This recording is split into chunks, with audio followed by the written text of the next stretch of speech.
Can I have a hot take, and Okay. it is this of like the brands that you were just mentioning, all these like this like incestuous YouTube brands.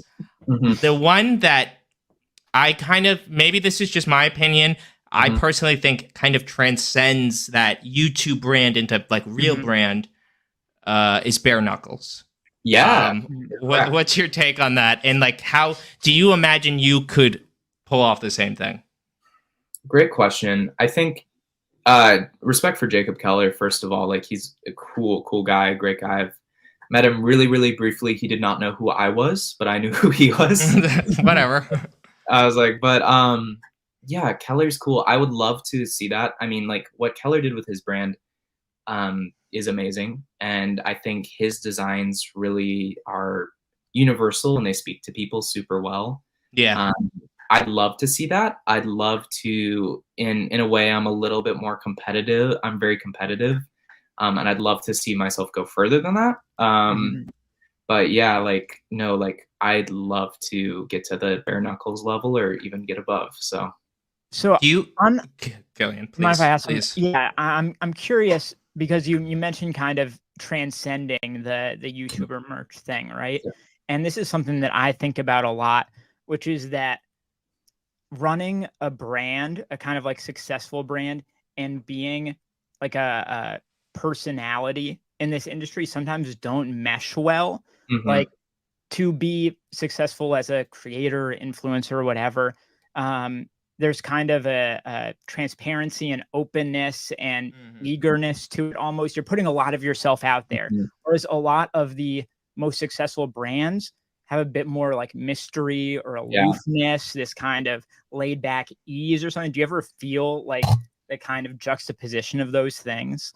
100%. I feel like that's why like Avery Ginsberg was kind of perfect in a way. Yeah. He was already aloof. He was like already kind of aloof. But yeah, like it's interesting. I think like the real truth about like being like designing clothes is that it's like not like a sexy process at all. It's not like, in reality, like if you're very open about it, it's a lot of time spent on a computer or like in a studio, and it's a lot of like calling and saying, hello, do you guys happen to have like this type of material? I saw it in your book and I'd like to know what's the minimum order. That's a lot of money. Okay, never mind. Yep. It's not super interesting. It's just kind of like anything else. I think the design process and like the inspiration of that is definitely interesting. But yeah, there's definitely a clash. I don't think I'm worried about it at this point, but yeah, like there can be a clash, I think. I think what the audience really wants to know is, are you going to put some of that meme sauce on the next drop? Is there going to be full out meme clothes? I don't think so. Like, I've done a little bit of that with like collaborations. I think that's cool. Like, there's a lot of brands that do that kind of like more memey thing, like Fashion Ruined My Life or like Balenciaga even. Sure. Maybe we don't talk about Balenciaga now because they went a little too far. But yeah, I think like for me personally, I don't think I can express myself in that way where it's silly. Like, I'm always comfortable, you know, joking around in like an interview or like on my YouTube, but like I don't know how to like do that through clothes in a way. Like, honestly, it's just not my language. I'd love to be able to maybe someday. And as I think there might be a chance for that in the future, but like in sort of the way that like Ray Kawakubo would do it. Because like, I don't know if you've ever like CDG is somewhat humorous, and it's like absolutely, it's like jokes that like aren't like laugh out loud funny, jokes that aren't funny, jokes that like are like more ironic, but like are like way like you have to think about for a long time. Maybe there's something like along the lines of that in humor, but like probably not like me slapping Pepe the Frog on a hoodie. Yeah, of course. Yeah, you know, I think like Tom Brown too could be another great reference or something like funny. that. Yeah.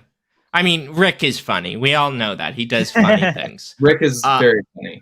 I think I've asked you this before, Karsten. Because I think I asked you this a million years ago, because obviously Meme Saint Laurent is like your big Instagram account. Your YouTube stuff is, like you mentioned, is more educational and chill.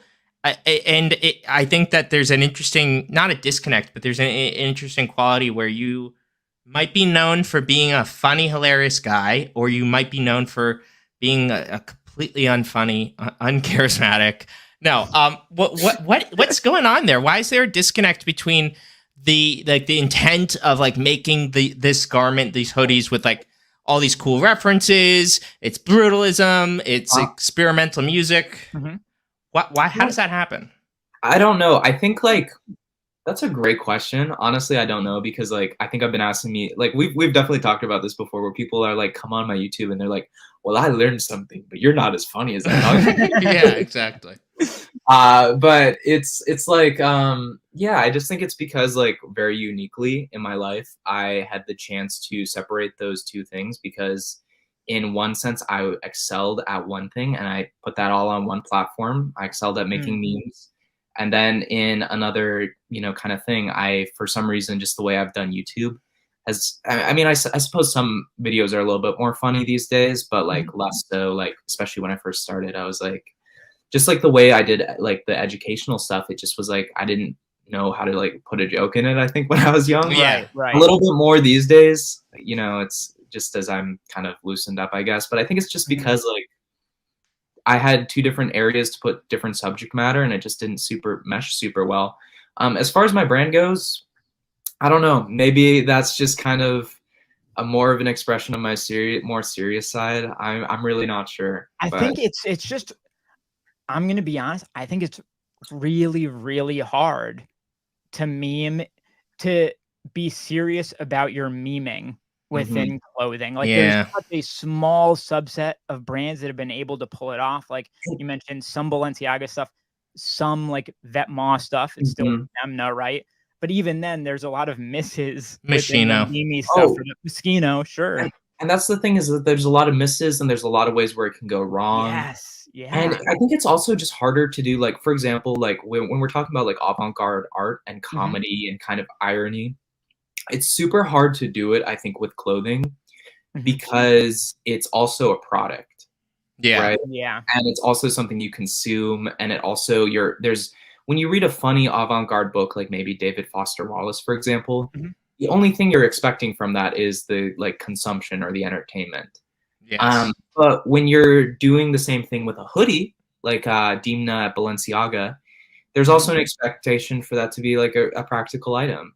Yeah, I think you actually wear something that has, you know, there's no expectation of what you're going to get out of a book, but there is an expectation of what you get out of a hoodie and also how much you pay for a hoodie because it's so tied to capitalism and consumerism because it's an item that we're used to going to a store, you know, some people every day. Like that's the other thing I think about a lot is like there are people like if you go to suburbia, there are people who go shopping every day and buy new things. That's the life.